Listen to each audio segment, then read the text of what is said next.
Buenas tardes. Bienvenidos al ciclo de actividades por videoconferencia que brinda el Colegio Público de Abogados de la Capital Federal.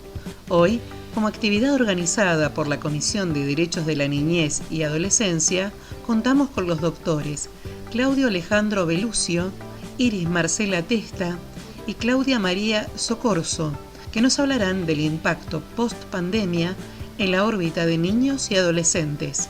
Les recomendamos que mantengan los micrófonos en silencio para evitar interferir en la locución de los expositores y de surgir alguna pregunta, la realicen en vía chat. Ahora sí, les damos la palabra. Bienvenidos.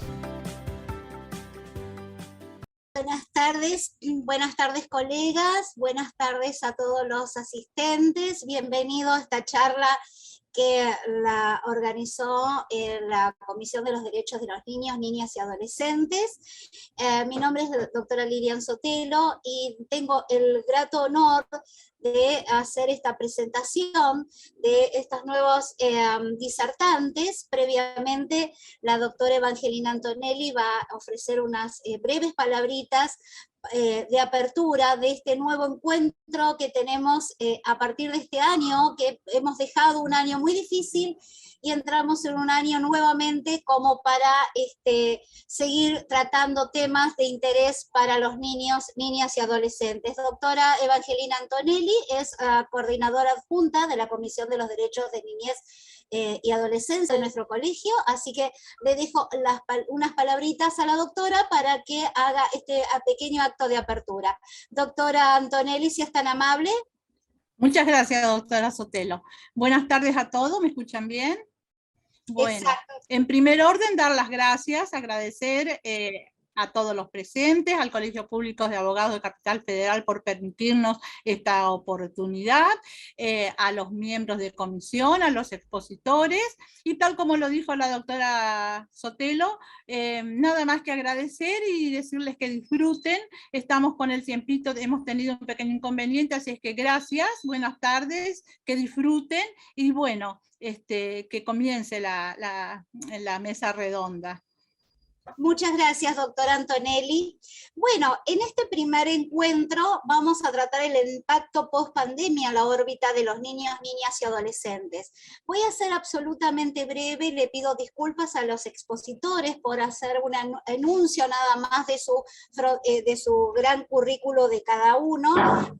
En primer lugar va a expositar el doctor Claudio Belucio, régimen de comunicación post-pandemia. El doctor Belucio es un especialista, como ustedes saben, en derechos de familia, socio honorario del Círculo de Abogados y funcionario de investigadores de derechos de familia de la ciudad de Rosario, miembro de honor de la Academia de Derecho de Ciencias Sociales de Santa Cruz, director honorario del Instituto de Derecho de Familia y Sucesiones de la Asociación Iberoamericana de Derecho, Cultura y Ambiente, autor de muchísimos libros que hemos tenido el placer y el gusto como profesionales del derecho de poder leer y hacer relectura actuales de sus exposiciones en ríos de letra.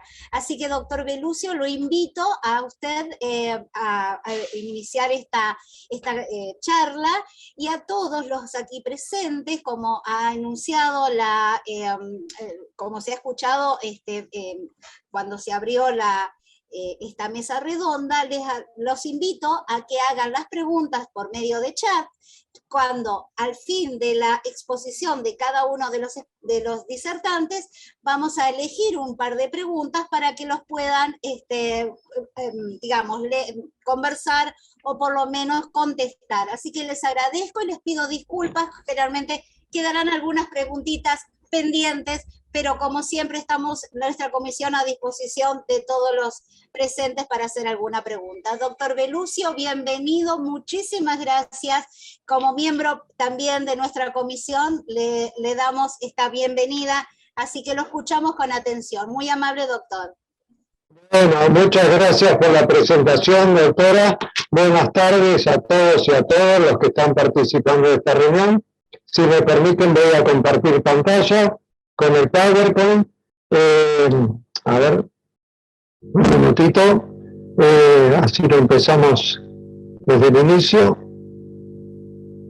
Bueno, el PowerPoint después lo voy a enviar a Infoacadémicas. Quizás no lo voy a desarrollar todo hoy porque es muy extenso y va a abarcar más de media hora, así que lo voy a ir sintetizando.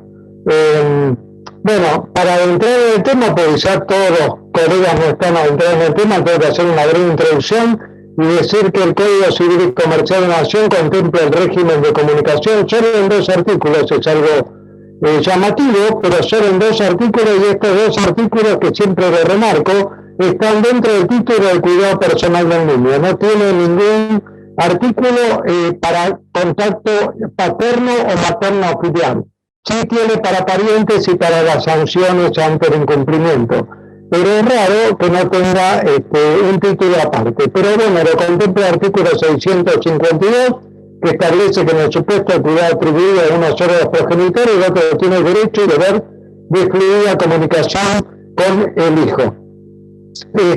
Respecto a este enunciado, cabe acotar que si bien este nuevo código establece el principio del cuidado personal compartido, se deja abierta la posibilidad del cuidado personal, y es justamente en este caso donde se reconoce el derecho de comunicación paterno o materno filial, es decir, para que cuando se ha atribuido el cuidado personal del hijo para el otro progenitor que no tiene atribuido. Sin embargo, entendemos que en todo tipo de cuidado personal, incluso en el compartido, y más aún en la forma alternada, o sea, aquella que el hijo pasa la mayor parte del año con un progenitor y un periodo más corto con el otro, será factible el establecimiento de un régimen de comunicación.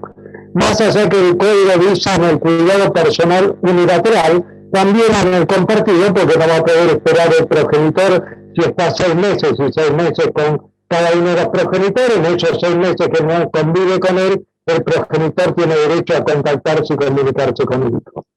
Y también esto reconoce el artículo 652, lo que está en el artículo 9, inciso 3 de la Convención de los Derechos del Niño, en cuanto a que dice que el niño o niña puede tener comunicación con ambos progenitores.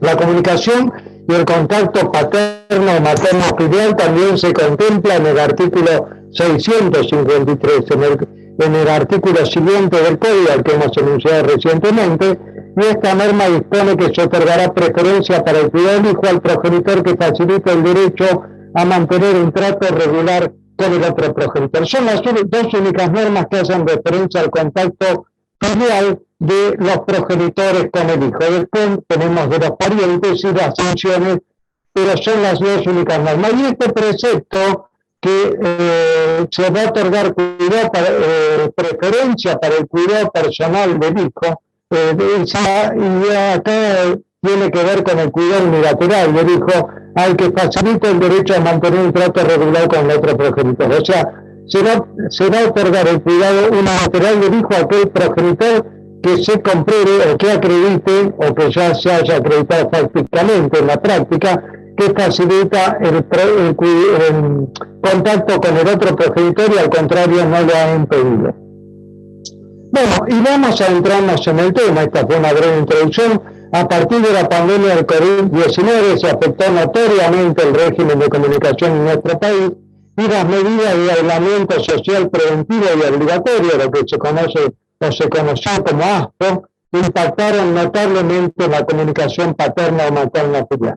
Así, conforme al primer decreto, el que determinara el aislamiento social y preventivo obligatorio, el hijo debería quedarse en principio en el domicilio en que se encontraba a las 0 horas de haberse determinado o de haberse decretado esa norma del comienzo de la cuarentena. Es decir, que debía quedarse con el progenitor con que estaba conviviendo a las 0 horas del día de vigencia de esa norma. Sin embargo, el Ministerio de Desarrollo Social de la Nación determinó una serie de excepciones a este decreto en el referido al aislamiento social en caso de asistencia a niños, niñas y adolescentes por sus progenitores o tutores. Esta nueva normativa estableció que el progenitor o el referente afectivo o familiar que tuviera a su cargo realizar el traslado del niño a niña adolescente debería tener en su poder una declaración jurada a fin de ser presentada a la autoridad competente junto con el documento nacional del niño o adolescente a fin de corroborar la causa de ese traslado a través del formulario de esa declaración jurada. Y serían considerados supuestos de excepción, por ejemplo, cuando al momento de entrar en vigencia la medida de aislamiento social preventivo obligatorio en niños y niñas adolescentes se encontraban en un domicilio distinto al de su centro de vida o al más adecuado al interés superior del niño ni adolescente para cumplir el aislamiento social mencionado. Este traslado, decía esta resolución del Ministerio de Desarrollo Social de la Nación, debía ser realizada por única vez. Y tenía también otras excepciones al decreto 297/20, que fue el que estableció el aislamiento social y preventivo obligatorio. Después teníamos otra reglamentación, la última, que atañe a este régimen de comunicación, la disposición administrativa del mismo ministerio, que es la número 703, que ampliara las excepciones en el marco del aislamiento social preventivo obligatorio para el traslado en favor de niños, niñas y adolescentes. ¿Qué decía esta disposición administrativa? Que podía realizarse este traslado cada 7 días a la casa de cada uno de los progenitores, llevando consigo la declaración jurada aprobada por la resolución 132/20, es decir, la anterior que nos hemos referido, siempre y cuando ellos fueron en el marco del interés superior del niño o niña adolescente para resguardar sus vínculos afectivos. Bueno, este es un breve resumen de las disposiciones que hubo, pero algunos fallos se pronunciaron en contra de esta legislación de emergencia en cuanto afectara al derecho de niños, niñas y adolescentes a comunicarse con sus progenitores. Y así tenemos un fallo del juzgado en lo civil número 93, a cargo de la doctora Agustina Díaz Cordero, el 27 de abril del año 2020, que decreta la inconstitucionalidad del artículo 2 de la resolución del Ministerio de Desarrollo Social, la número 132/2020, que restringe los derechos de locomoción de los niños, niñas y adolescentes. Por otra parte, un fallo de la doctora Famá, a cargo del juzgado número 92, estableció que el PEN, en relación a la última disposición, la que permitía el traslado cada 7 días de la casa de un progenitor al otro, ese fallo estableció que el Poder Ejecutivo Nacional no puede imponer un régimen de comunicación o cuidado personal del hijo más allá del que los progenitores ya habían acordado con anterioridad al aislamiento social preventivo obligatorio. Por lo tanto, la magistrada, la doctora Famá, dispuso establecer en forma provisoria un régimen de comunicación paterno-filial de un fin de semana por medio, tal como había sido acordado entre ambos progenitores. Bueno, en varios fallos de esa época, a fin de respetar la normativa vigente y de resguardar la salud de niños, niñas y adolescentes, se decretó un régimen de comunicación virtual. Y acá nos adentramos en el primer tema que vamos a tratar para tratar el tema durante la pandemia y la post-pandemia, el régimen de comunicación virtual. El régimen de comunicación virtual, a través de las nuevas tecnologías, fue aplicado por varios fallos de distintas jurisdicciones a raíz de la pandemia y de su correlativo aislamiento social preventivo y obligatorio, lo que se conoció con la sigla ASPO. Así el juzgado en lo civil, entre otros, no voy a citar algunos, el Juzgado Nacional en lo Civil número 102, de fecha 23 de abril del 2020, establece un régimen de comunicación virtual que debe garantizar el progenitor conviviente con el hijo al no conviviente con basamento en las directivas del artículo 9, inciso 3 de la Convención de los Derechos del Niño y el artículo 652 del Código Civil y Comercial de la Nación, normas que reconocen el derecho a haber una fluida comunicación entre el padre no conviviente y su hijo menor de edad. Tenemos otro fallo, entre otros, que se decretaron, pero citamos estos dos debido a la brevedad de la exposición. El Juzgado de Familia número 1 de Tigre establece un régimen virtual de comunicación día por medio atento a la edad del hijo. Pero este régimen de comunicación, yo quiero resaltar esto porque hace tiempo que yo vengo tratando este régimen de comunicación virtual, no es algo que se reconoció y se impuso jurisprudencialmente recién a partir del COVID-19. El tema del régimen de comunicación paterno-materno-filial en cuanto a aplicar las nuevas tecnologías como aptas para tal comunicación, se impuso más allá de no descartar la forma tradicional a través del contacto personal, y reconociendo inclusive estos fallos que el contacto personal es el que mejor conlleva a la plena comunicación entre madre y padre con relación a su hijo. Al respecto, fíjense que este régimen se impuso virtual aún durante la vigencia del viejo Código Civil ya derogado. Un fallo destacó, un fallo de juzgado de familia civil y personas y familia número 6 de Salta del año 2015, en abril del 2015, estableció y destacó la validez de que un padre y un hijo efectivicen su régimen de comunicación a través de las nuevas tecnologías como el WhatsApp, la videoconferencia, etc. Con posterioridad, en el año 2016, fue la Sala H de la Cámara Nacional de Apelaciones en lo Civil que introdujo un régimen de comunicación paterno-filial entre la niña y su padre a través del WhatsApp y videochat de la red social Facebook en presencia de un acompañante terapéutico.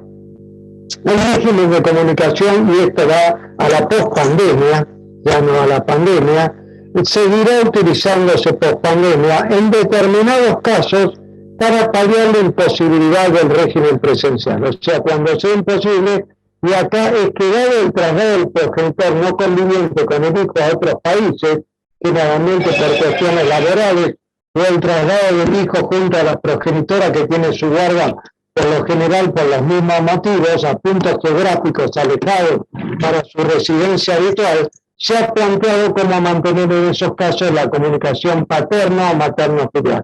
Y atendiendo a los avances de la tecnología, se ha determinado judicialmente que ese contacto sea virtual a fin de paliar, al menos en cierta medida, la falta de contacto que conlleva entre el padre y el hijo o la madre del hijo en domiciliarse en puntos geográficos distantes o muy distantes. En consecuencia, ante el traslado de un menor al país de origen de su madre para su residencia habitual, se decidió que se deberán implementar las medidas tecnológicas adecuadas para facilitar el contacto paterno-filial, entre las cuales se encuentran las comunicaciones informáticas. Es un fallo de la Cámara Civil, la Sala H del año 2010, pensé que ya.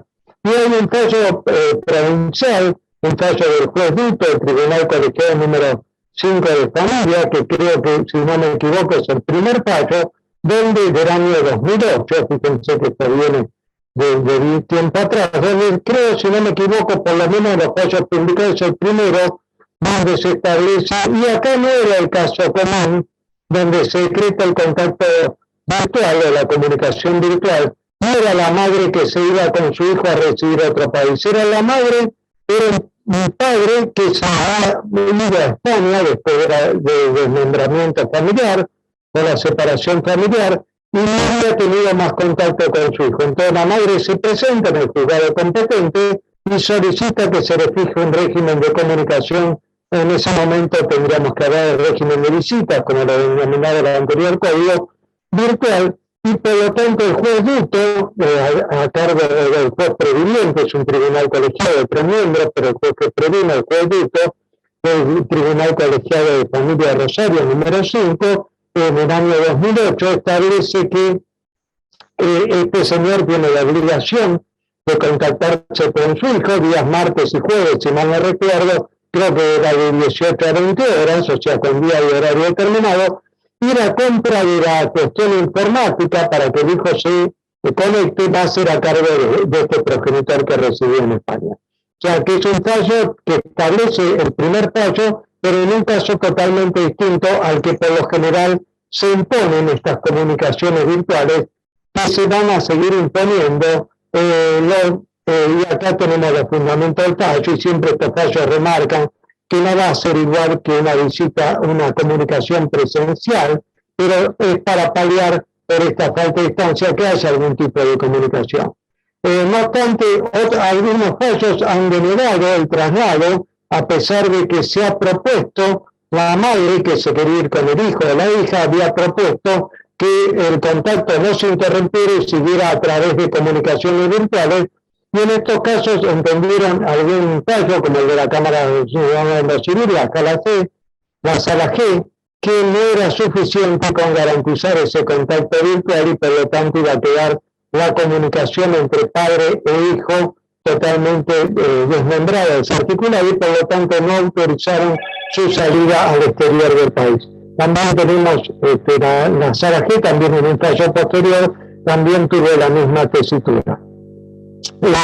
En tanto, otro fallo destacó la validez de que el padre y el hijo efectivicen su régimen de comunicación a través de las nuevas tecnologías, que es el juzgado número 6 de Salta.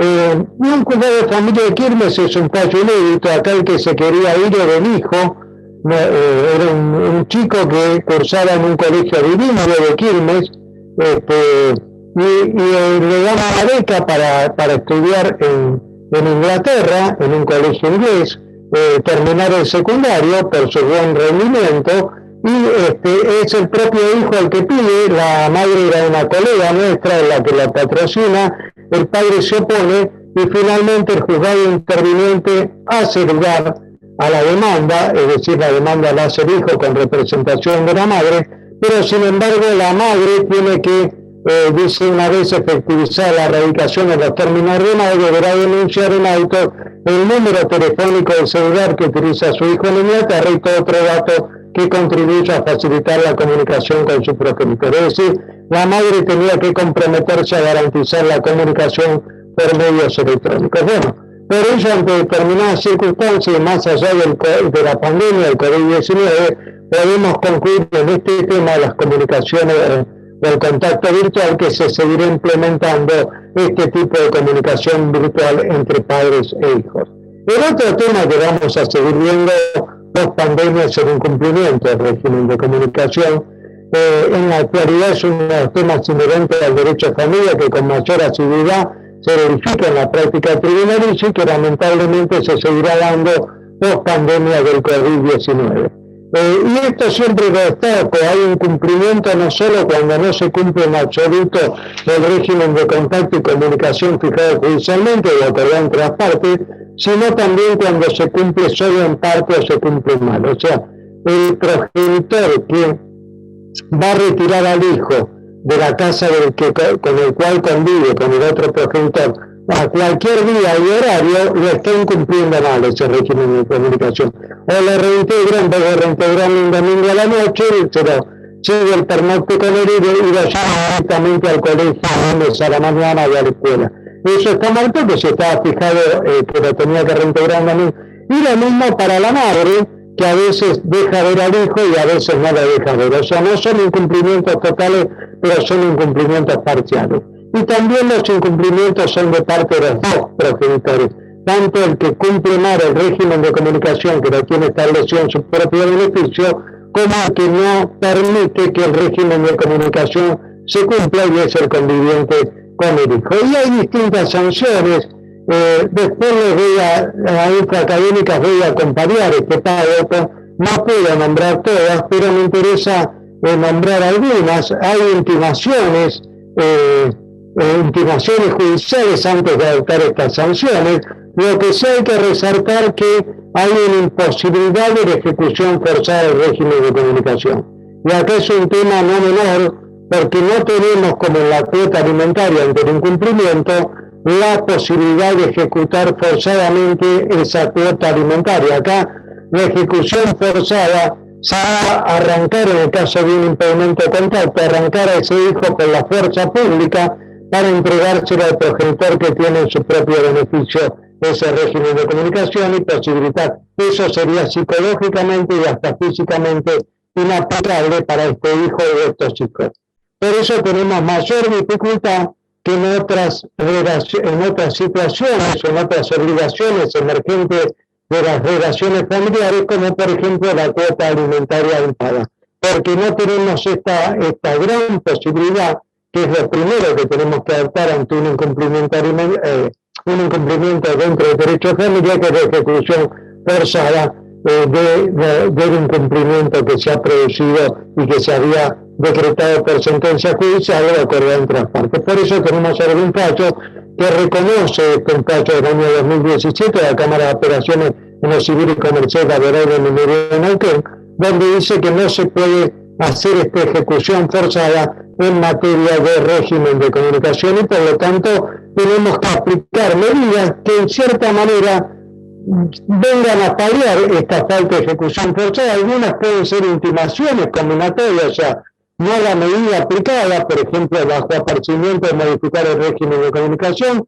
para el progenitor que lo tiene fijado y no lo cumple claramente, por intimación judicial aplicar al cliente para cualquiera de los dos progenitores, por intimación judicial bajo apercibimiento de modificar el cuidado unilateral del hijo para el progenitor que lo tiene asignado en exclusividad. Y después tenemos las sanciones, que son estas mismas intimaciones, pero hechas efectivas, o sea, ya una vez intimadas, hechas efectivas. La suspensión del régimen de comunicación para el progenitor en cuyo beneficio fue establecido es una sanción adecuada porque realmente sanciona al progenitor que no cumplió cabalmente el régimen de comunicación que él mismo pidió. Y muchas veces los que piden el régimen de comunicación después directamente no que lo cumplen, no lo cumplen directamente, o sea, no lo ven al hijo. Entonces, bueno, en este caso se podría suspender, pero el problema es que acá con esta suspensión no solo sanciona al padre, sino también sanciona al hijo. Y hoy el régimen, el derecho de comunicación es un derecho y deber tanto del padre como del hijo. Y por lo tanto el hijo tiene ese derecho y lo estaría sancionando indirectamente al sancionar al padre. También el cambio de cuidado personal para el progenitor al cual sigue atribuido personalmente, judicialmente, cuando es un cambio del cuidado personal unilateral, se puede realizar, pero hay que ver si el progenitor que está impedido de ver a su hijo quiere este cuidado personal, o lo que solo quiere es que se restablezca el contacto, porque por ahí él no quiere que se le atribuya el cuidado personal, porque no tiene los medios edilicios en su casa, o vive con sus padres, o vive con una nueva pareja, y esta pareja no acepta que vaya a la casa del hijo a vivir. Entonces, también es una sanción que se puede adoptar, pero también tiene su arista negativa, que es que quizá lo que quiere el progenitor no conviviente no es que se le atribuya un cuidado personal unilateral a él, que se cambie este cuidado personal unilateral, sino restablecer la comunicación con su hijo. Y después tenemos las astrentes, que es un instituto que se aplica normalmente, no desde ahora, desde la década de 1930, o sea, desde hace mucho tiempo. Las astrentes antes contemplaban el artículo 666 bis, aparte de los códigos procesales en el Código Civil anterior, y hoy en el artículo 804 del nuevo código, son sanciones pecuniarias que se pueden aplicar tanto al progenitor que tiene la obligación de cumplir con el régimen de comunicación, es decir, al progenitor conviviente con el hijo, como al progenitor que lo tiene establecido en su propio beneficio y no cumple con este régimen de comunicación. Son varios los antecedentes jurisprudenciales de las astrentes. Había un caso de Rosario que trascendió a la luz porque cuando se fue a ejecutar estas astrentes por un impedimento de contacto de hacía muchos años, la madre era una docente y se le embargó directamente, se le trabó el embargo por estas astrentes del Ministerio de Educación de la provincia de Santa Fe. Es decir, que la retención por este monto en concepto de astrentes se hizo desde el sueldo y directamente la retención se ordenó que lo hiciera el Ministerio de Educación de la provincia de Santa Fe y trascendió por estas particularidades del caso.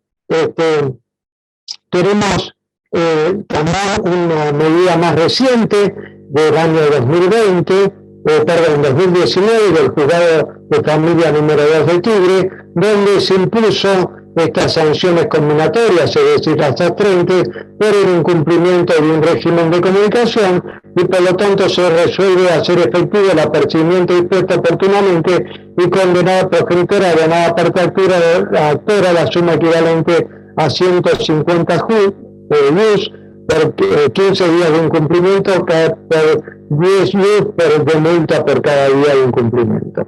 Bueno, asimismo se han propuesto a fin de paliar esta falta de cumplimiento del régimen de comunicación, la privación de la responsabilidad parental, aplicable tanto para el progenitor conviviente como para el no conviviente, también la suspensión judicial de la cuota alimentaria del hijo ante el impedimento de contacto paterno-filial, es decir, no abonar a la madre la cuota alimentaria, representante legal del menor, al cual se le abonaba de forma directa, y esto fue rechazado casi unánimemente porque con este impedimento de pagar la cuota alimentaria ante el impedimento de contacto, en realidad estábamos sancionando no solo a la madre, sino al hijo, que era a quien se destinaban esos alimentos. Sale un fallo del doctor Vito del Tribunal Colegiado de Rosario, donde sí se trató por otras medidas de paliar este impedimento, que era un impedimento que se venía efectivizando durante años, y sí, el doctor Vito le bloqueó la tarjeta de extracción a la madre del banco donde se depositaba la cuota alimentaria para que el alimentante siguiera efectivizando el depósito o la transferencia de la cuota alimentaria, pero la madre no pudiera retirar ese importe de concepto de alimentos hasta tanto no persistía, hasta tanto dejara de persistir con su actitud obstructiva del contacto con este padre. Fue el único fallo que determinó hubo muchos casos de petición de esta situación, pero fueron denegadas. Y hay medidas, que esto siempre no hay petición de estas medidas, ni los jueces toman estas medidas, pero el artículo 557 dice que el juez puede imponer, 557 del Código Civil y Comercial de la Nación, dice que el juez puede imponer al responsable del incumplimiento reiterado del régimen de comunicación establecido por sentencia o convenio homologado medidas razonables para asegurar su eficacia. O sea, ante el incumplimiento del régimen de comunicación por parte de cualquiera de los progenitores, puede el juez tomar medidas adecuadas, medidas razonables, para que este incumplimiento sea dejado de lado por parte de ese progenitor que esté incumpliendo. Bueno, vemos que el código habla de sentencia convenio homologado, por lo tanto el régimen de comunicación tiene que haber pasado por salas judiciales, es decir, no ser un acuerdo que fue certificada la firma por un escribano, un notario público, sino que ese acuerdo tiene que ser homologado, o sea, tiene que haber intervenido un juzgado o un tribunal actuante para que estas medidas puedan ser adoptadas. Y en la práctica establece amplias facultades para llamar medidas conforme al caso concreto que tendrá que resolver. Y estas medidas solamente yo publicado, en algún caso lo vi publicado, que un juez haya tomado estas medidas de acuerdo al artículo 557, por un caso del doctor Martín Alessi, cuando era juez de familia de la ciudad de Rawson, que le aplicó al padre que había pedido un régimen de comunicación, pero nunca lo había, o no lo cumplía, o nunca lo había cumplido, le aumentó la cuota alimentaria en 10% hasta que cumpliera ese régimen de comunicación. Y le intimó a que si no lo cumplía, al abogado, le dijo que le iba a aumentar un 25% la cuota alimentaria, si seguía persistiendo en su negativa de cumplir el régimen de comunicación con el hijo, régimen de comunicación que él mismo había pedido y solicitado ante este juez actuante.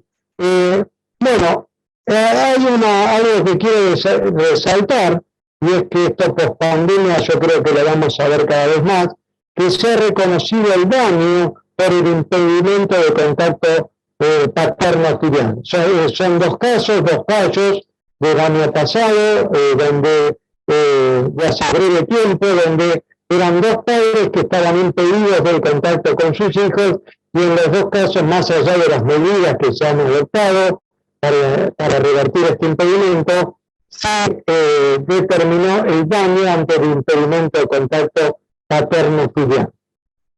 Es un fallo de la Sala K, la Cámara Nacional en lo Civil, del año 2019, donde se hizo lugar a esto, y también hay otro fallo posterior de la Cámara Civil que ordenaba indemnizar por 400.000 pesos por daño moral a un hombre por el impedimento de comunicación con su hija a raíz de una denuncia calumniosa de su expareja y madre menor y falsa, por lo cual se le había impedido el contacto con esta hija.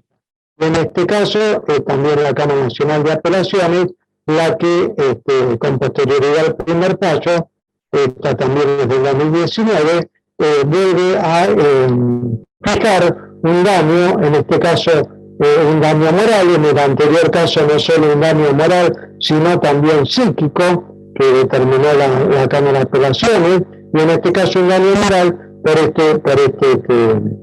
este monto de 400.000 pesos.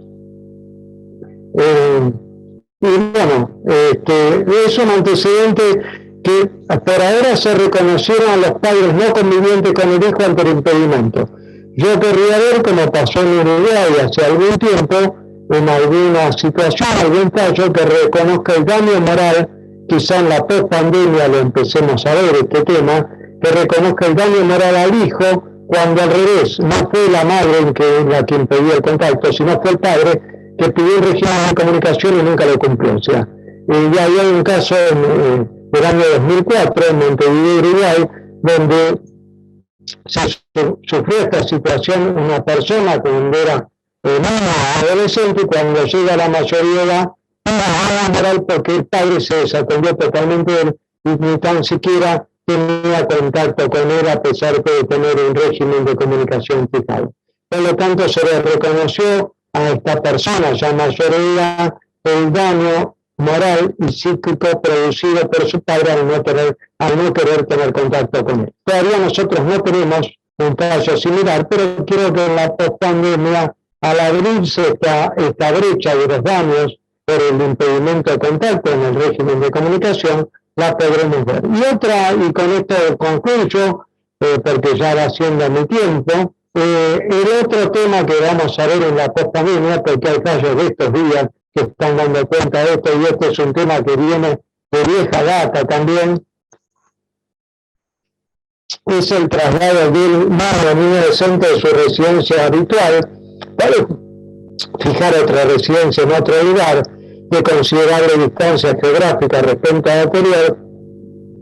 Y esto, en principio, más allá de cuáles sean los motivos, que muchas veces son motivos atendibles por parte de la jurisprudencia que ha autorizado este traslado, esto en principio va a traer inconvenientes para la prosecución del contacto entre el padre no conviviente y su hijo, siendo un tema que se verifica con bastante frecuencia en nuestra jurisprudencia. En estos días va a seguir dándose post-pandemia. Por lo tanto, acá el meollo de la cuestión es si ese traslado va a implicar un impedimento, va a configurar un impedimento de contacto. ¿No? Y bueno, como digo siempre, va a haber que tener en primer término, en primer lugar, va a haber que analizar si es un traslado lícito o un traslado ilícito. Es decir, si el traslado se ha hecho lícitamente, es decir, notificando al juzgado de ese traslado, pidiendo o solicitando permiso para ese traslado, y también se ha notificado esto al progenitor que queda en nuestro país, es decir, al progenitor que no convive con el hijo. En este caso, habrá que ver cuáles son, si se hace lícitamente, o sea, si se pide ante el juzgado interviniente y el juzgado interviniente le da traslado al otro progenitor, cuáles son los motivos. Por eso le voy a sintetizar esto, porque ya es mi horario, pero le voy a sintetizar diciendo que hay motivos que sean aducidos como válidos, sobre todo motivos laborales.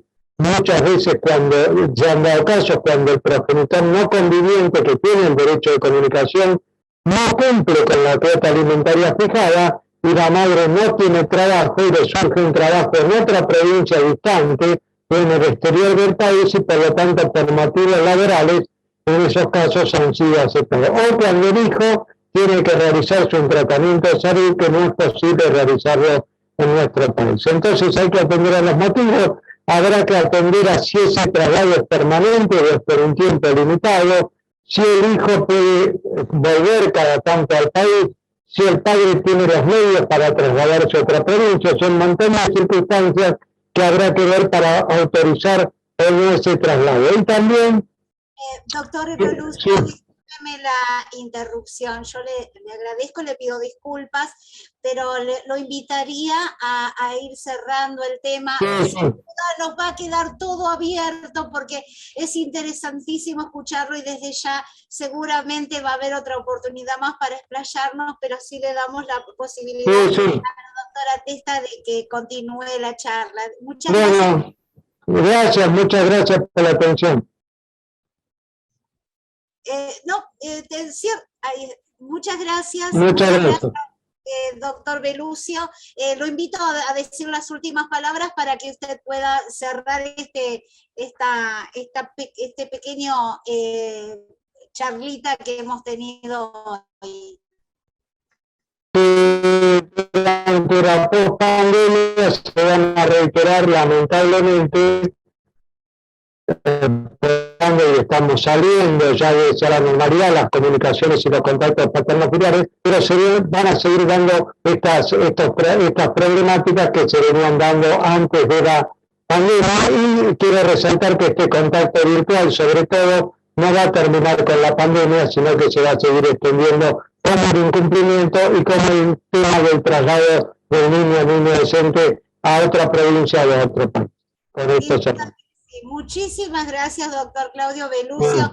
Ciertamente es una nueva herramienta que ya, como usted mismo dijo, ya venía desde antes, nada más que ahora casi todas las familias están, digamos, ya internalizando el tema del uso de las nuevas tecnologías en contacto con niños. Le agradezco muchísimo la atención, le agradecemos en nombre de todos nosotros haberlo escuchado.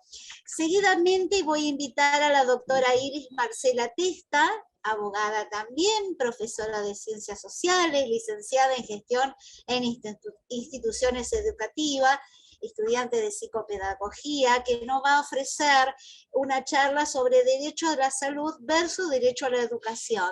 Así que, doctora Testa, pido nuevamente disculpas por ser tan breve en su gran currículum, pero nos gustaría poderla escuchar y así abreviar, digamos, las presentaciones que sin duda son muy grandes y nos llevará mucho tiempo para poder evidenciarla delante de nuestros colegas, pero lo importante aquí es su palabra y qué que nos puede aportar. Muchísimas gracias, doctora Testa, la escuchamos. Buenos días a todos, buenas tardes, muchas gracias, doctora Sotelo, gracias al Colegio Público de Abogados de la Ciudad de Buenos Aires por la invitación y especialmente a la Comisión de los Derechos del Niño y la Adolescencia por brindarme este espacio para poder hacer un pequeño y humilde aporte junto con mis colegas destacados que compartimos esta tarde en particular. Bueno, voy a compartir con ustedes algunas imágenes para que podamos reflexionar sobre este momento tan importante y tan inesperado que nos tocó vivir, en el que me parece que estos derechos que nosotros conocemos, tan importantes como son los derechos humanos y el derecho a la comunicación, como hablaba el doctor, de los adolescentes, no solamente en el ámbito de la familia, sino lo que tiene que ver con el ámbito escolar, hace que nos encontremos en un mundo que se encuentra realmente en pausa, o que se ha encontrado en pausa, y en esa pausa que hoy de a poquito nos están permitiendo cómo sacarla de la computadora y repensar qué aquellas cosas nos sirven para hacer del derecho una reflexión más positiva y más humana, quizás volver a aquellos tiempos del viejo derecho romano o en los inicios, donde la valoración de lo cotidiano, de la ética, de las costumbres en las que se basó nuestra legislación y la de los usos tengan que retomarse como un principio rector para las nuevas normativas que surjan a través de estas modificaciones de accionar que nos trajo la pandemia. Entonces, en este mundo en pausa, en lo que se relaciona específicamente con este encuentro que tiene que ver con los niños y con los adolescentes, creo que el derecho a la salud estuvo de alguna manera no enfrentado, pero sí cuestionado frente a lo que es el derecho a la educación, ¿no? Son dos planteos importantes que los niños, ¿por qué? Porque los niños pasan el 75% de sus días a través de instituciones educativas y el resto del día con sus familias y por supuesto la noche. Entonces de repente se encontraron coartados totalmente con la imposibilidad de acudir a los sistemas educativos que le brindan esos espacios específicos que para ellos son habituales. Entonces, en la etapa del crecimiento, tanto en lo cognitivo como en lo psicológico, encontrarse en una situación de incertidumbre cuando están formando su propia personalidad, por supuesto, le trae afecciones a lo que tiene que ver con su salud. Y por otro lado, para poder paliar esas afecciones a su salud, es tan importante que puedan tener el acceso a la educación, porque no solamente hablamos de la salud física, sino que también hablamos de la salud física, así que psíquica, emocional, espiritual de los adolescentes y de los niños. Entonces, en este mundo que está en pausa, tenemos que definir qué son los derechos humanos, cómo conocemos a los derechos humanos y ver si en este orden jerárquico, tal como con la reforma constitucional de 1994, puede haber un orden y decir, bueno, tenemos el derecho a la integridad física, a la libertad, a la vida, por encima de otros derechos, como es el de la educación, el derecho a la expresión. Y la realidad es que si nosotros buscamos el concepto general que agrupa a todas estas instituciones del derecho, nos encontramos que los derechos humanos son derechos inherentes a todos los seres y que no distinguen ni la nacionalidad, y yo agregaría acá ni la edad, ni el momento, ni el sexo, ni la religión, y esto todos lo sabemos, que ha tomado un raigambre constitucional desde la reforma, como decía recién. Todos tenemos estos derechos y sin discriminación. Y tanto el derecho a la salud como el derecho a la educación no hay duda que son derechos humanos. Cuando hablamos del derecho a la salud, en este caso en particular, estamos dialogando sobre lo que tiene que ver con el concepto de integral, de salud integral, que vamos a ver que confronta con el de educación, porque cuando hablamos de educación también hablamos de la formación integral del sujeto. En el caso de la educación, del niño y adolescente, salvo que se trate de escuelas de adultos. Cuando hablamos de la salud integral de las personas, hablamos del mismo sujeto, de la integridad del mismo sujeto. Entonces, acá es donde nos planteamos, ¿y qué relación tiene la salud con la educación? Y sí, realmente, si yo no gozo de una buena salud psíquica, emocional y social, no puedo continuar en ese proceso de enseñanza y aprendizaje, que en definitiva es lo que establece el derecho a la educación. Entonces, cuando UNICEF, y a través de la UNESCO, hace una investigación especial de cómo afecta la salud a los jóvenes y adolescentes, toma un margen de 8.444 adolescentes entre 13 y 29 años para decidir las determinaciones jurídicas que van a ampliar lo que tiene que ver con las Naciones Unidas y con aquellas disposiciones que van a sacar específicamente a este mundo que es sorprendido en pausa por causa del COVID-19.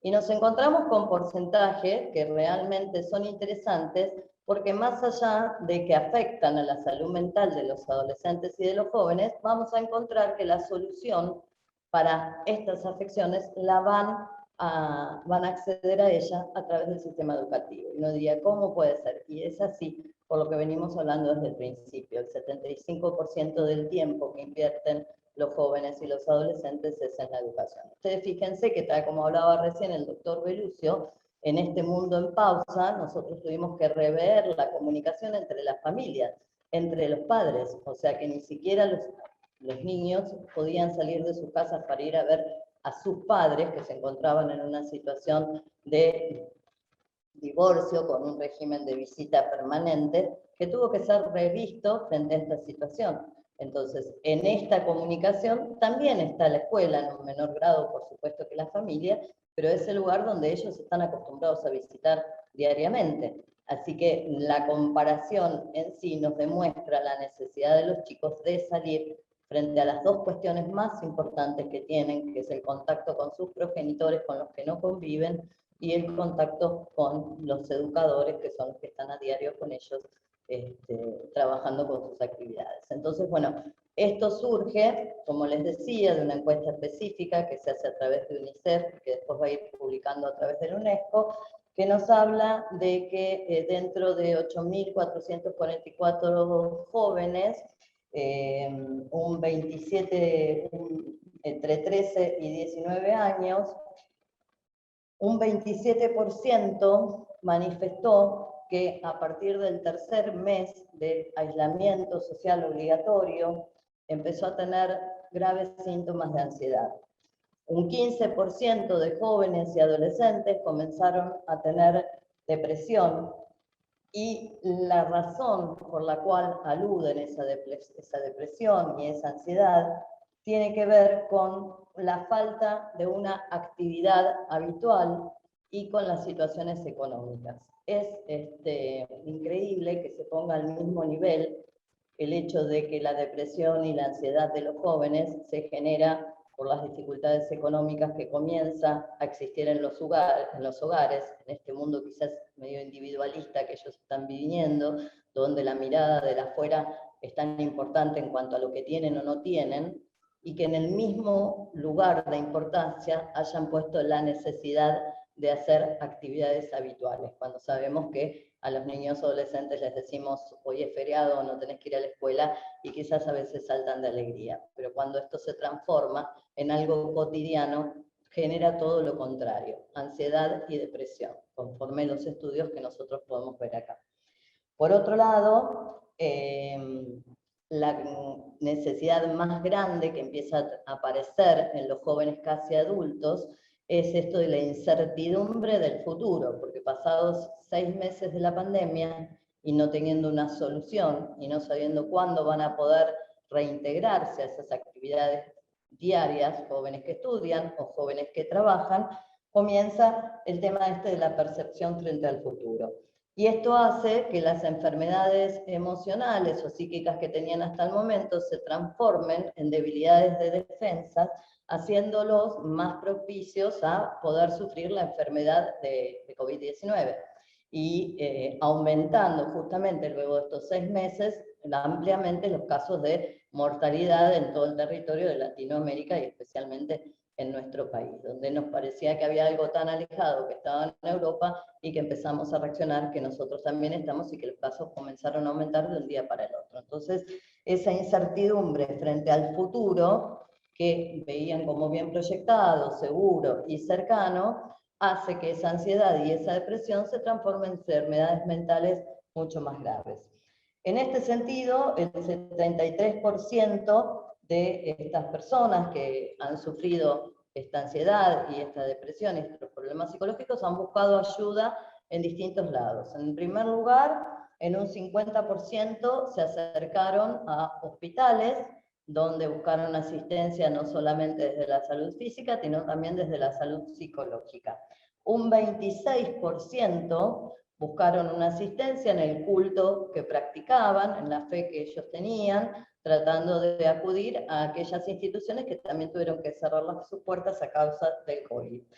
Y lo que es llamativo, que en un 23 y un 27% buscaron ayuda en las instituciones educativas, porque las familias, los progenitores de los padres y adolescentes, cuando encontraron esta situación en sus casas de aislamiento y depresión, tuvieron que formar esa alianza que las escuelas tanto piden, que es alianza escuela-familia, para tratar de proteger a sus hijos, porque el único contacto externo que ellos tenían eran con sus docentes y con sus compañeros a través de la tecnología, en la cual todos los directivos y docentes de escuela tuvieron que reinventarse de alguna manera. Entonces creo que en este sentido es que está muy claro donde el derecho de la salud está totalmente ligado con el derecho a la educación.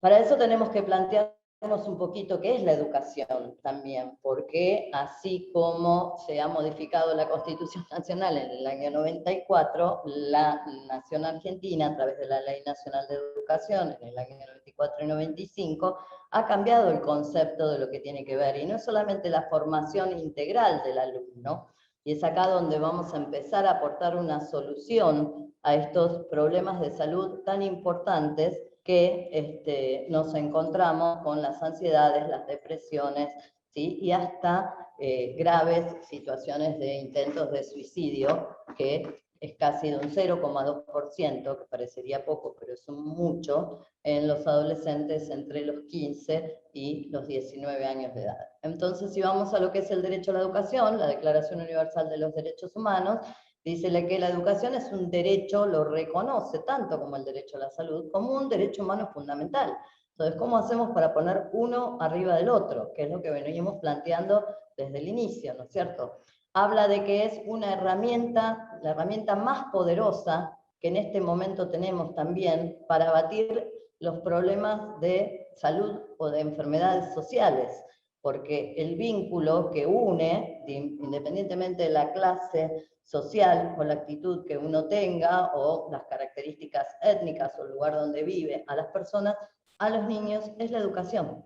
Entonces, también la UNESCO desarrolla que si nosotros logramos que el 100% de la población tenga acceso a la educación media, esto permitiría una reducción del 50% de la pobreza en los países subdesarrollados.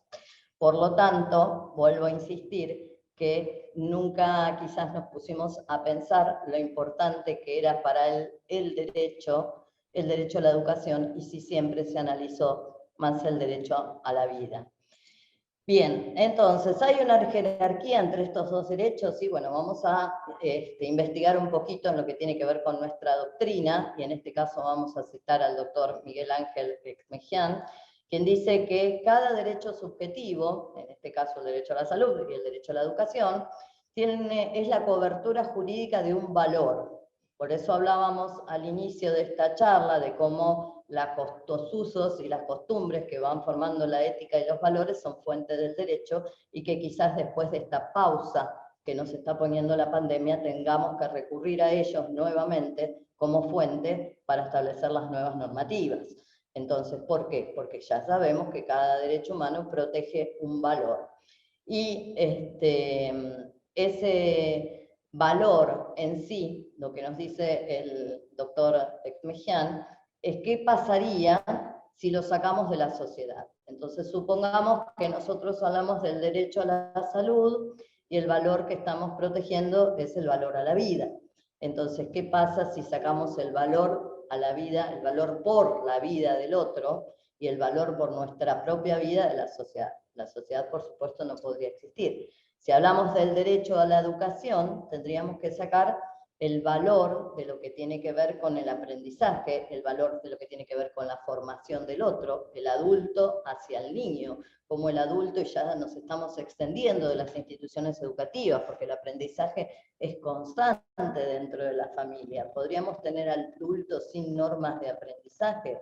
Entonces, realmente me permito la crítica a este concepto de los derechos subjetivos, y creo que ninguno de los valores éticamente reconocidos por la sociedad pueden ser eliminados pensando que un derecho humano y un derecho constitucional, porque ambos son derechos constitucionales, puede ser extirpado en beneficio del otro. Y en este sentido, la Corte Suprema de Justicia de la Nación, y UNESCO también, habla de la idea de indivisibilidad que presumen los derechos humanos y que no pueden ser citados unos sobre otros en la escala jerárquica. Por lo tanto, ¿qué hacemos con estos alumnos que estaban en situación de encierro a través de decretos establecidos por los distintos gobiernos por cuidado de su salud, pero que ese encierro a la vez también afectaba su salud psíquica, con estas consecuencias que hablábamos recién de la ansiedad, de la depresión? Entonces, ¿qué pasa? Se empiezan a determinar decretos de necesidad de urgencia en todas las índoles jurisdiccionales, tanto nación como ciudad como provincia, en la cual se busca la forma en que los chicos tengan acceso a la educación a través del mundo virtual. Pero la realidad que todos conocemos es que no todos los chicos tienen el acceso a la virtualidad de la misma manera. También pensaba esto cuando el doctor Belucio hablaba de todas esas hermosas sentencias que tenemos, donde permiten que el régimen comunicacional entre los niños y los padres y los progenitores sea a través de redes sociales o a través de WhatsApp. No todos los chicos tienen la posibilidad de acceder a las redes sociales o de acceder a WhatsApp. Entonces, ¿de qué manera el Estado protege esta situación? Brindando los medios como para determinar que esta es una manera más de comunicar.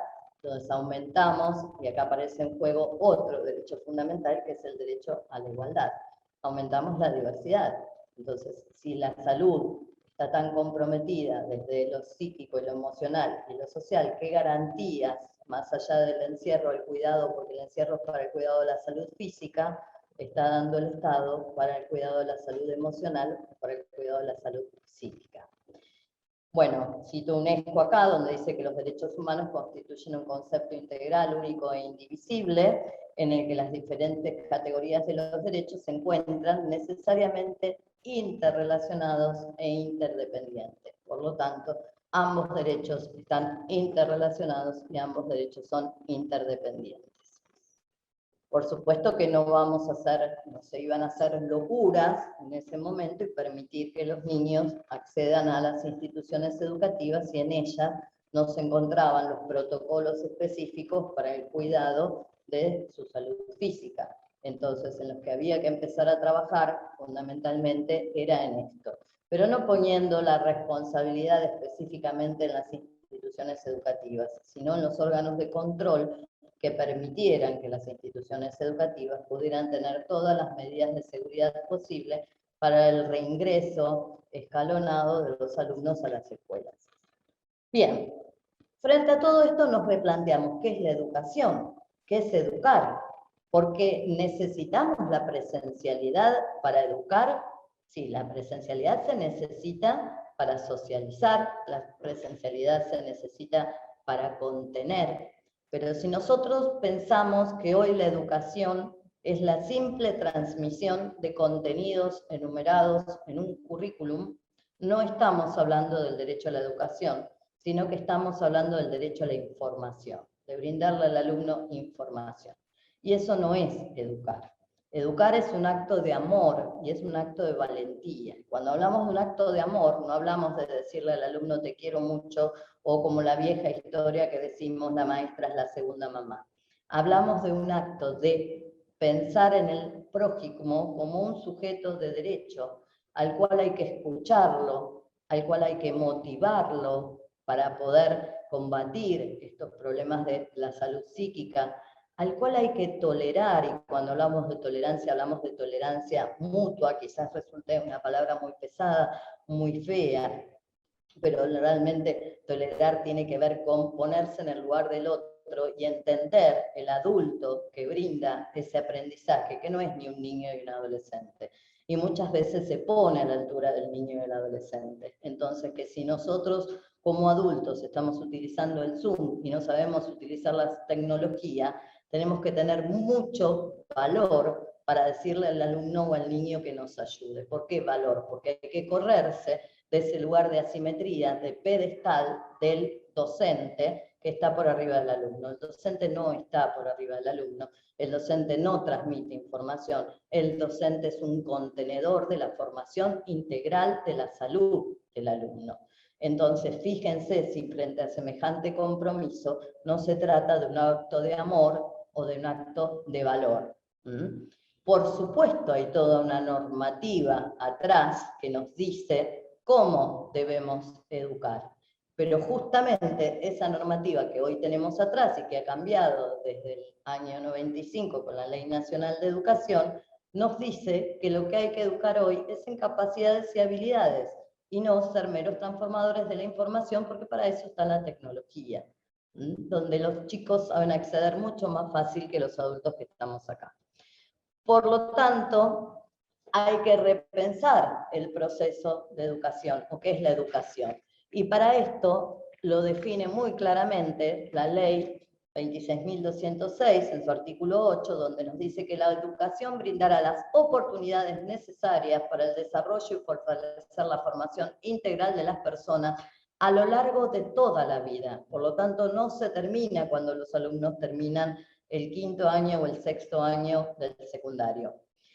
La capacidad de definir su proyecto de vida basado en valores de libertad, paz, solidaridad, igualdad, respeto a la diversidad, justicia, responsabilidad y bien común. El docente tiene que apuntar a esto. Entonces, no nos pueden pedir en un contexto de pandemia que la continuidad de los alumnos en la escuela dependa de los contenidos que incorporaron. Depende de las capacidades y de las habilidades que incorporaron. Entonces, si nosotros tenemos en mente esto, podemos decir que los chicos no están atrasados, podemos decir que el docente, a través de los mínimos espacios que tiene para permitir la continuidad durante la pandemia, tiene que fomentar este proyecto que ese alumno tiene por la vida, tiene que seguir ahondando en los valores que tienen que ver con el ser sujeto de derechos, su libertad, formar ciudadanos responsables a través de equipos de trabajo, de ser solidarios, de ser iguales, y eso no se enseña brindando contenidos, se enseña haciendo de la educación amor y valor por la escucha de los docentes, de los niños y adolescentes que tenemos enfrente.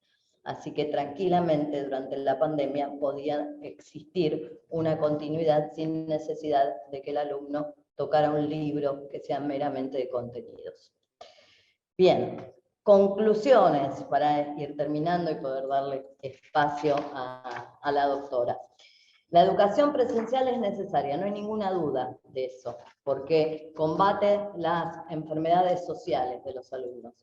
Pero también pueden realizarse las competencias y las habilidades de los alumnos a través de medios tecnológicos como Zoom, que estamos usando ahora, como WhatsApp para aquellos alumnos que no tenían acceso a una computadora y se comunicaban con sus docentes a través de medios como los celulares o los celulares de sus padres, porque hay chicos que tampoco tenían celulares en ese momento.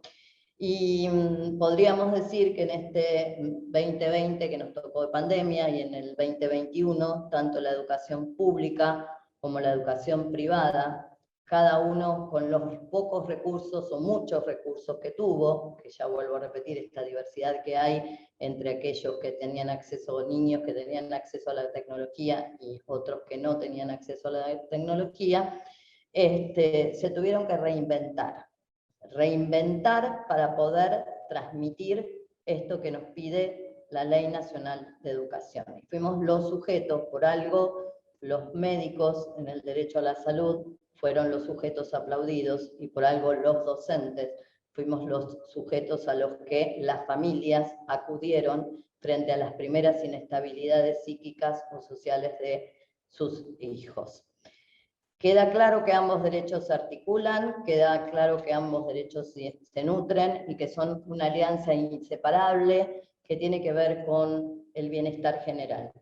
Me queda agregar que dentro de las encuestas que se hicieron de UNESCO, así como se accedió al culto y así como se accedió a las escuelas para solucionar los problemas de salud emocional y psíquica y social de los niños y adolescentes, con orgullo porque me muevo tanto en el mundo del derecho como en el mundo de la docencia, tengo que decir que más de un 28% de familias reconocieron que sus hijos pudieron paliar sus problemas psicológicos y emocionales durante la pandemia gracias a la contención en la comunicación de los docentes que intentaron hasta llevar cuadernillos a la villa y sentarse con sus alumnos para poder llevar la escuela a casa. Así que bueno. Muchísimas gracias, doctora Iris Testa. Muy conmovedor sus palabras porque nos ha hecho revivir viejos momentos que uno que tiene niños o hijos mayores lo ha notado con sus propios hijos y inclusive con nietos. Esta situación de la pandemia y la falta de contacto con su docente, con lo cual eso ha traído serias situaciones que afectan a los chicos y a toda la familia, porque pasado esto termina siendo también una situación de observación para toda la familia. Yo le agradezco mucho sus palabras, sin duda habrá muchas más preguntas, pero por una cuestión de espacio necesito darle la palabra ahora sí a la tercera expositora, que es nuestra colega de la Comisión de los Derechos de Niños, Niñas y Adolescentes, miembro titular de esta comisión, que es la doctora Claudia María Socorso, que va a continuar un poquito este relato, así como lo inició el doctor Belucio, lo continuó la doctora, muy interesantemente la doctora Iris Testas en la parte de la docencia, especialmente la doctora Socorso va a hablar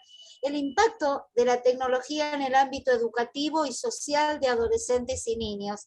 La doctora Socorso es abogada con formación docente y pedagógica en nivel inicial y profesora en la Universidad Nacional de Lomas de Zamora, entre otras actividades profesionales, tanto en forma privada como en el ámbito docente. Doctora Socorso, un placer estar con usted. No, gracias a ustedes. La escuchamos con mucha atención. Muchísimas gracias. No, por favor, para mí es un honor dar esta charla. Yo, si bien siempre 20 años fui directivo a nivel inicial, y bueno, he vivido todas las reformas educativas, como decía la doctora Testa, que es educar, no es transmitir conocimientos, sino generar la capacidad en los chicos de poder adquirirlos. Y bueno, y en los 20 años que llevo como abogada, he tratado de mis conocimientos de docente y de estar en aulas y como directivo, tratar de empatizar y que me sirva todo este conocimiento adquirido para las causas de familia, específicamente. En lo que voy a hablar en este momento es qué provocó la pandemia en los adolescentes y en los menores. En los adolescentes, como dijo la doctora Testa, provocó encierros, miedos, plantearse temas existenciales que uno se los plantea después, pero obviamente ya teniendo ellos una estructura, o mejor dicho, un proyecto de vida, de educación, se han planteado en un año si les gusta, si no les gusta, entraron en depresión, y entraron también en algunos ostracismos que podrían haber llevado a algunos intentos de suicidio, por lo que a mí en la práctica del ejercicio de la abogacía he escuchado y me han venido a consultar. Yo además soy abogada penalista y también, por más que lo parezca, me ayuda mucho el derecho penal en el tema de familia, no solo ante los incumplimientos que decía el doctor, y también contra las violencias y denuncias falsas. Explico por qué. En provincia, por ejemplo, el tema que el doctor Belucio decía, planteaba que se prefería, ¿no?, un contacto, una extracción, digamos, del menor por violencia, entre comillas, a la casa del padre, o a la inversa a la casa de la madre, dándole 180 días sin poder ver al mismo. O sea, esas medidas restrictivas están y son fuertes. Y bueno, en caso me tocó varias veces en defensa de padres, porque lamentablemente considero que se plantean falsas denuncias, o sea, ante el tema de público y notorio, que es una mujer, se siente violentada, va, denuncia, se da la restricción inmediata y después se prueba. Extrayendo a los chicos o sea, impidiéndoles ver a su progenitor. Y ya lo he visto en varias oportunidades, por lo que yo me manejo también con el derecho penal, para que me dé un soporte para agregar al tema de familia, de cómo es mi cliente, o el padre, o el progenitor de estos chicos, y por qué estas medidas. Y recién ahí empezamos a probar. De hecho, el daño es terrible. Es terrible porque los chicos quieren ver al padre, el padre no puede ver a los chicos, el tema de transmitirle, o sea, las sanciones graves si digamos, pasa una perimetral. Entonces, toda una situación realmente de mucho estrés, de mucha angustia. Y bueno, entonces una técnica que he utilizado justamente es utilizar el derecho penal en favor, justamente con pericias, para ayudar al juzgado de familia a poder, digamos, llegar a la mejor solución para los niños, que es el interés superior. Pero aparte, de pasar esto, también en pandemia, justamente la pandemia empeoró estas situaciones porque la gente convivía mucho más tiempo, si bien una familia está constituida, o sea, común, ¿no? Está constituida por un padre, una madre, 2 hijos y alguna abuela que cuida a los menores. En la pandemia estaban todos en la casa, quizás nunca, o sea, siempre se conectaban, se encontraban 2 o 3 horas a la noche o a la tarde, dependiendo de los horarios que tenían, y así en pandemia no, llegaron a estar todos juntos y a haber roces. Esto, bueno, implicó separaciones, supuestas violencias de género, por alguna palabra más, o no sé, alteró a la gente, como decía la doctora Testa, y empezaban a ver los problemas justamente de violencia de género. Bueno, así como lo manifesté, hubo varias causas respecto de esto. No estoy minimizando la violencia de género diciendo que hay denuncias falsas, sino que me gustaría, o sea, yo planteo que me gustaría plantear que justamente los que toman esas denuncias en las comisarías de familia, traten de hacer alguna evaluación, o sea, gente capacitada para ver si es cierto, y no tomar una medida drástica.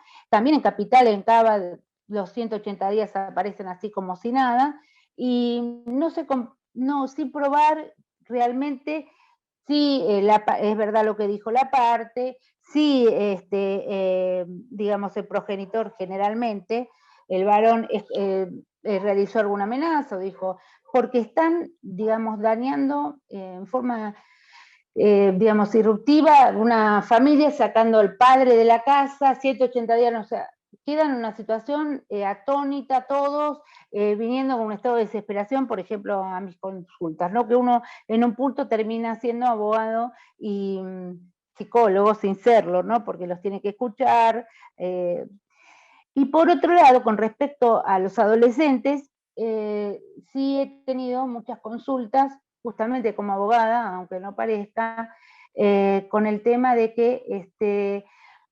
se cerraron muchos en sí mismos. ¿Y qué pasa? Como el medio de comunicación al exterior son los smartphones o las computadoras, era como un caldo de cultivo para, digamos, o sea, propiciar el ciberbullying, el acoso por redes, hasta el hostigamiento, que he tenido casos en ese aspecto, por lo cual también tuve que empatizar con los menores, con la familia, hacer las denuncias por acoso, hostigamiento y ciberbullying en el derecho, digamos, en las fiscalías, tanto Cava como en provincia, y en el derecho de familia por ser menores, en los juzgados de familia por ser menores, a los cuales solicitaba se informen ad efectum. Considero también que sería lindo o genial que hubiera comisiones que puedan tratar esas dos áreas, porque, digamos, acumular en el fuero penal, con el fuero de familia, y después si está en Cava o si está en provincia, se nos hace una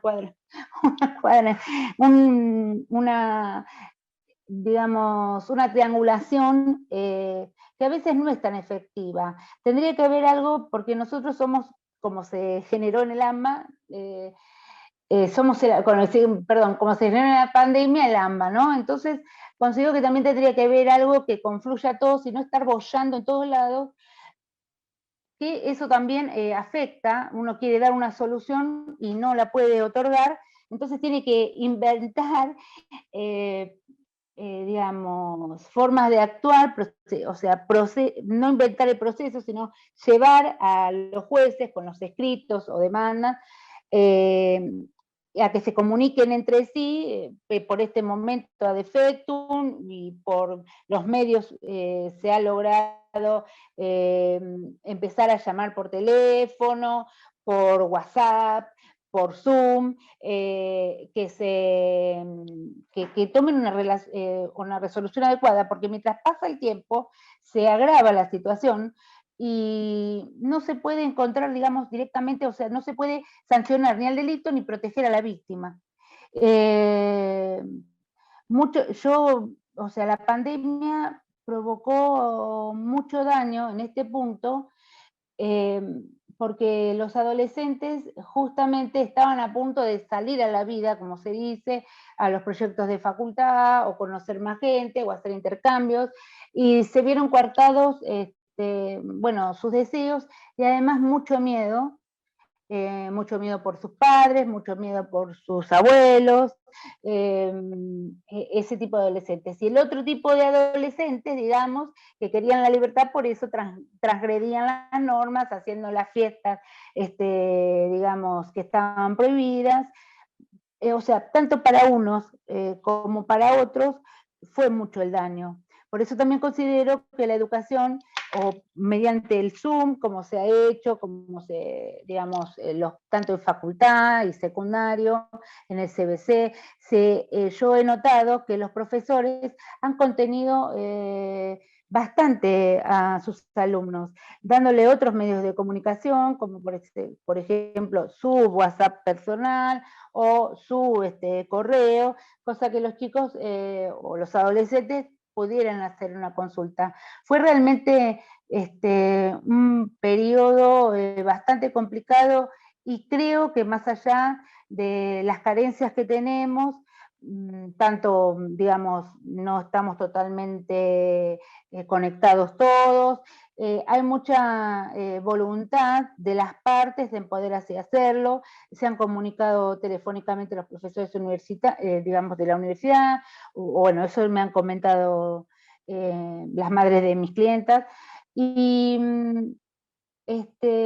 o sea, si bien nosotros justo ya estábamos con este tema de Zoom, vino como para quedarse, pero hay que saber ver los pros y los contras. En casos digamos, de angustia que se generó obvias por la pandemia, de miedos existenciales, ¿no? Justo en la adolescencia, que es donde, digamos, los chicos pasan ese proceso, el celular o la computadora les fue útil para la socialización, semisocialización, pero por otro lado, o sea, pusieron sus sentimientos y fueron como carne de cañón, hablando mal y pronto, para gente, digamos, que está justamente buscando ese tipo digamos, de chicas o chicos, y poder engañarlos. Ha habido también hasta estafas, ¿no? Mediante Facebook, la gente en una etapa de pandemia muy sensible, cree más, confía más en el otro, porque es la única forma que tiene. Y bueno, por eso también ahora que se están generando nuevas normas respecto a la comunicación por redes, se está sancionando, digamos, con el ciberbullying, están considerándolo violencia.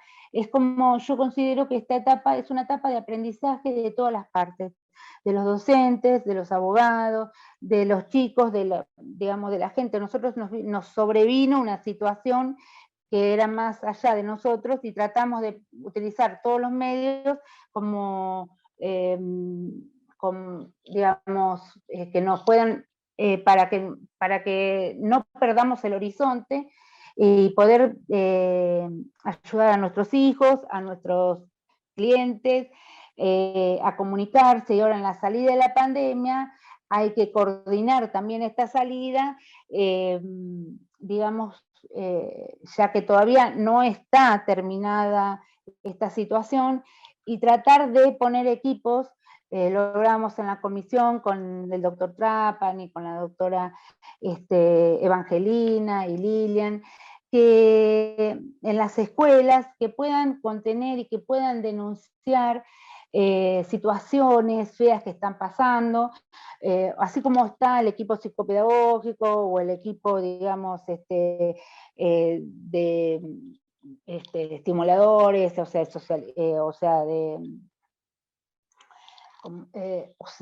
como para contener la parte social y psicológica y pedagógica, habría que tener un equipo en que le informe cuáles son sus derechos, cuáles son sus garantías, qué puede hacer, o sea, porque también está el miedo a denunciar, qué puede obtener con la denuncia, o sea, cómo funcionan los sistemas de antipánico, cómo los botones antipánicos, o en el caso de darle una protección y que no tengan miedo justamente a denunciar estas cosas, que capaz los padres todavía no están actualizados en las redes, tanto como están los chicos, obviamente, y es una situación difícil, primero hasta conocer la dicción que tienen los chicos de nuevas palabras, nuevos que uno está, yo también soy madre de una hija adolescente, tratando de averiguar sin ser metida y tratando de ponerse en la situación, sin llegar a hacer una persecución, ¿no?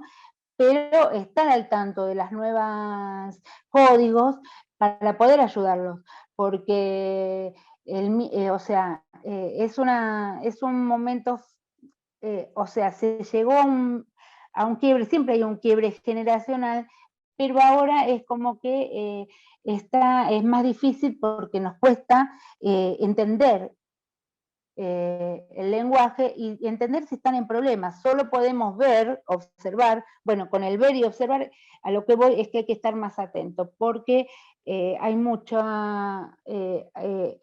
aprovechados, más con los adolescentes. Y también hay que estar atentos en la parte del tema de familia de menores, en cuanto a la separación así abrupta de las familias, a ver si podemos lograr que las comisarías de la mujer,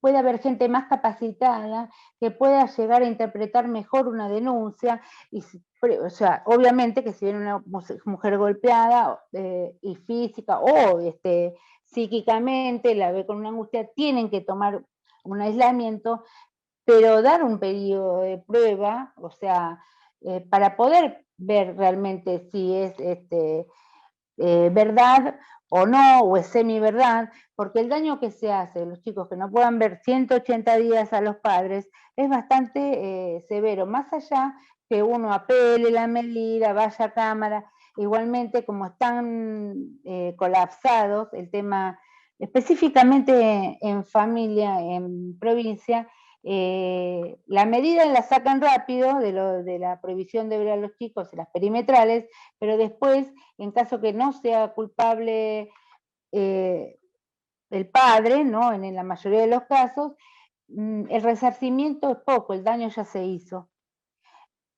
Por eso yo utilizo también el derecho penal para que nos ayude a poder probar su inocencia en esos casos.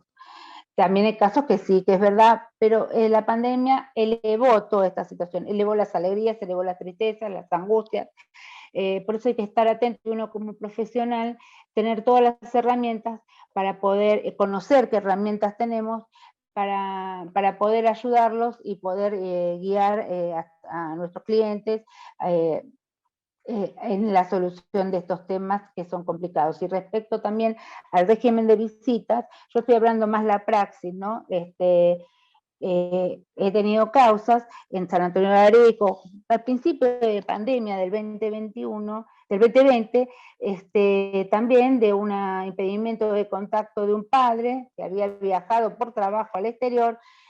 Cuando viene la mujer, bueno, se enojó, hizo una denuncia por violencia, el padre ya venía al exterior sin ver a los chicos solamente por WhatsApp. Durante 6 meses fue a trabajar y llegó a ver esta situación. ¿Qué pasa ahí? Lo mismo.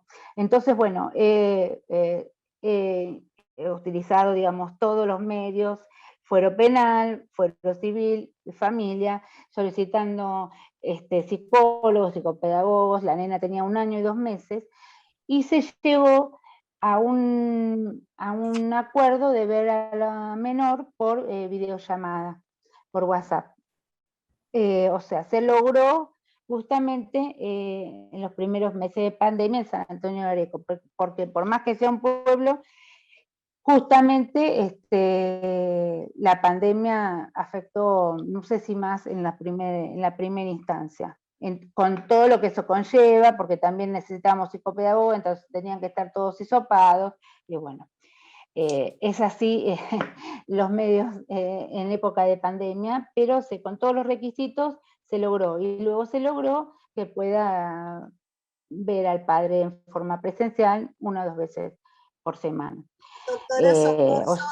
Doctora Socorso, discúlpeme que la interrumpa, nos va quedando muy poquito espacio para continuar.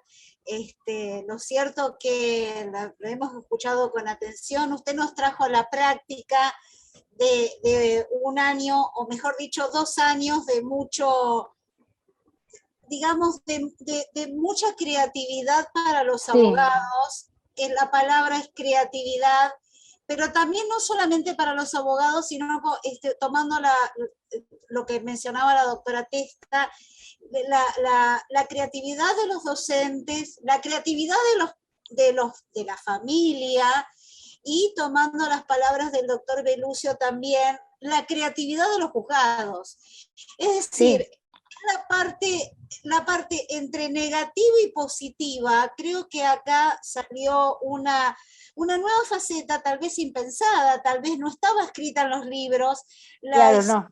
entre todos, de a poco, y como salió, como dicen los chicos, tal vez hubo mucho más por hacer, mucho más, como usted plantea, doctora, de comisiones que puedan tratar estos temas de aquí en más. Claro. Como dice el doctor Belucio, dijo al comienzo, esto vino, pero ya estaba como inventado antes, solamente que recién ahora es como que nos dimos cuenta, tomando los fallos que el doctor nos aportó en su exposición, y estimo que habrá mucho que hacer, mucho para seguir creando, mucho para seguir analizando. Usted recién tocaba muchos más puntos, que es el tema de la violencia de género, lo que han sufrido los padres o los progenitores, estando en una etapa de encierro, pero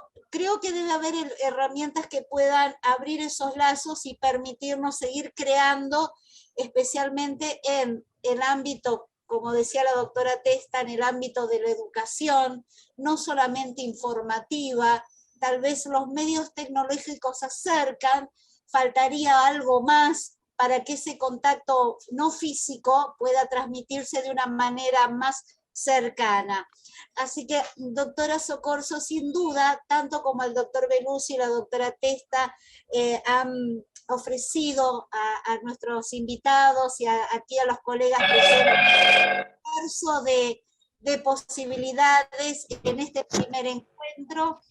Les agradezco en nombre de la Comisión de los Derechos Niñas y Adolescentes, en nombre de la doctora Evangelina Antonelli, la coordinadora subrogante que está aquí presente, sus aportes, que seguramente vamos a hacer mucho más, Dios mediante, en este pedacito de año, lo mejor el año que viene. Pero permítanme una cosita más, agradeciendo también al colegio este espacio, ofrecerles la invitación para el próximo miércoles 3 de noviembre a las 15 horas, que se ofrecerá una charla de nuevos paradigmas de los derechos de niños, niñas y adolescentes en el deporte, camino a un futuro integrador, cuyo expositor está aquí presente, colega nuestro y miembro titular de la Comisión de los Derechos de Niños, Niñas y Adolescentes, que es el doctor Jorge Oturagian. Si lo dije bien, si no, le pido disculpas, muchas gracias. La doctora Miriam Peral. Así que los esperamos con una inscripción previa el 27 de octubre, también por infocodémicas@colegiopublicoabogados.org.ar, en las siglas, y les agradecemos muchísimo. Quien quiera también el material, por favor sírvanse comunicarse con Infoacadémicas para que las expositoras les puedan entregar. Y desde mi lugar, muchas gracias, doctora Antonelli, doctora Testa, doctora Soccorso y doctor Belucio por sus brillantes aportes.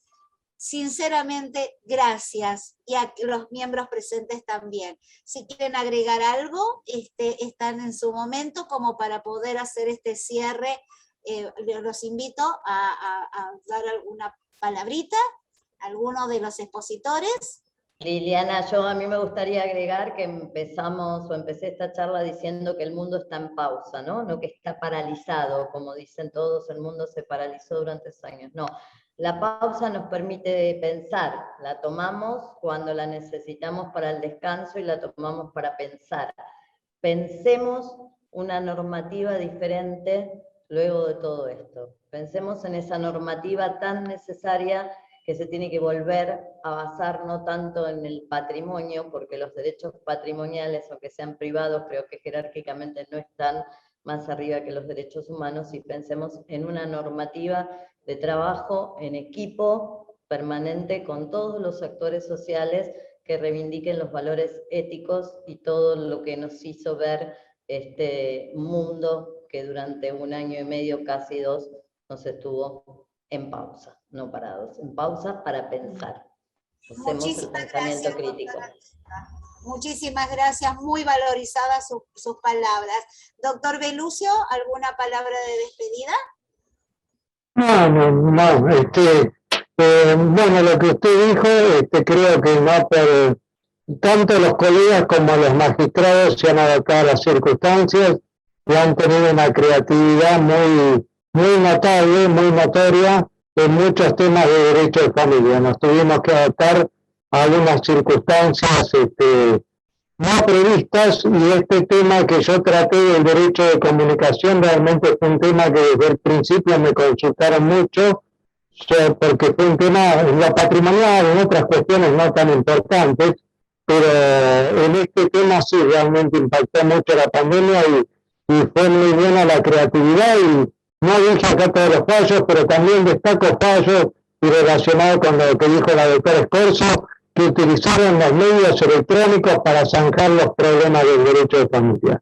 Así que no solo en régimen de comunicación, sino muchas notificaciones en alimentos, por ejemplo, en alimentos provisionales, en dar traslado por medio de WhatsApp de las demandas por alimentos. O sea, realmente los magistrados y los colegas han estado de acuerdo a las circunstancias. Y realmente, si no hubiera sido por su colaboración, por su inventiva, realmente hubiéramos estado paralizados con los expedientes 1 año y medio prácticamente. Así que los felicito a todos los que han impulsado en la implementación de las nuevas tecnologías al derecho de familia. Muchas gracias, doctor Belucio. Doctora Scorzo. Bueno, yo agradezco las palabras de mis 2 colegas recién. Bueno, es un honor haber participado y espero haber aportado algo de mi experiencia en esta pandemia, y que les sirva a todos, porque pienso que esto es en equipo y salimos todos juntos. Sin duda que sí. Muchas gracias. Doctora Antonelli, por favor, tenga la bondad de hacer el cierre. Gracias, doctora. Gracias. Bueno, en primer orden, agradecer a los expositores, estuvieron fantásticos. Realmente agradecer a los participantes, al Colegio Público de Abogados, la doctora Sotelo, excelente como presentadora. Y acá veo algo que me quedó. Dice la licenciada, si no me equivoco, María Cecilia Genaro, puede ser, no me estoy equivocando, una pausa para pensar y repensar. ¡Qué hermoso! Realmente hemos vivido una situación inédita. Nadie se lo imaginaba. De pronto el mundo cambió, pero cambió todo, y no precisamente para bien, para mal. Conmovió la economía, la familia, el derecho, inesperado.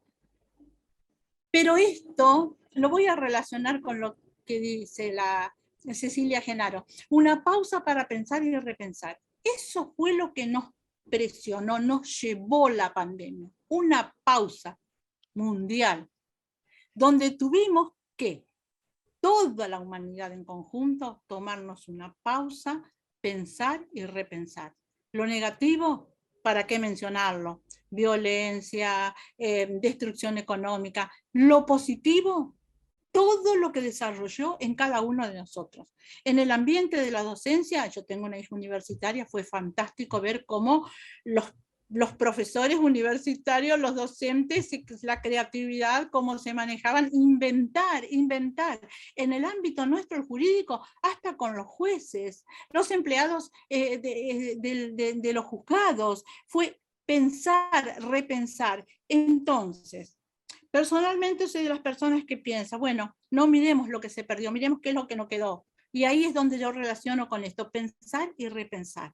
Utilizar todos estos instrumentos, cada uno de nosotros desde el ámbito jurídico, de la doctora Pesta desde el ámbito docente, el doctor Belucio también, a ver cómo podemos retomar, y también vamos a ver que quedaron cosas positivas. Por ejemplo, desde nuestro ámbito, desde nuestra comisión Niñez y Adolescencia, yo como abogada de familia, hubo que repensar y pudimos darnos cuenta, pero contundentemente, a piel, que hay que modificar y que hay que tener en cuenta que cuando hablamos de derechos de niños y adolescentes, hasta este momento siento como siempre se estaba dando un poco de preeminencia a las decisiones de los adultos. Y aquí hubo que atenderlos. Hubo que atenderlos a uno, cada uno, sus carencias, sus necesidades, los efectos de la pandemia. Y todo esto en conjunto, todo lo que sirve como un aporte, creo que justamente pensar y repensar para un futuro mejor. Especialmente para esos jóvenes, para esos estudiantes, esos adolescentes que están en pleno desarrollo psicológico, físico, integral, que son el futuro. ¿Qué es lo que vamos a ir dejando? ¿Cómo vamos a dejar nosotros? Lo que dejamos, la actitud, las defensas, lo que ellos expresaron en estos momentos, no se debe perder de vista qué es lo que nosotros venimos haciendo y dejando. Entonces, gracias a todos. Y bueno, los invito a que tomemos esas herramientas para un bienestar futuro para todos. Y nada más que gracias y gracias a todos. Muchísimas gracias, doctora Evangelina. Tengo el placer de hacer el cierre, sin más que saludarlos y esperarlos para la próxima reunión, que están todos invitados. Y bueno, que tengan una muy buena jornada y sigamos pensando. Muchísimas gracias a todos. Gracias a todos.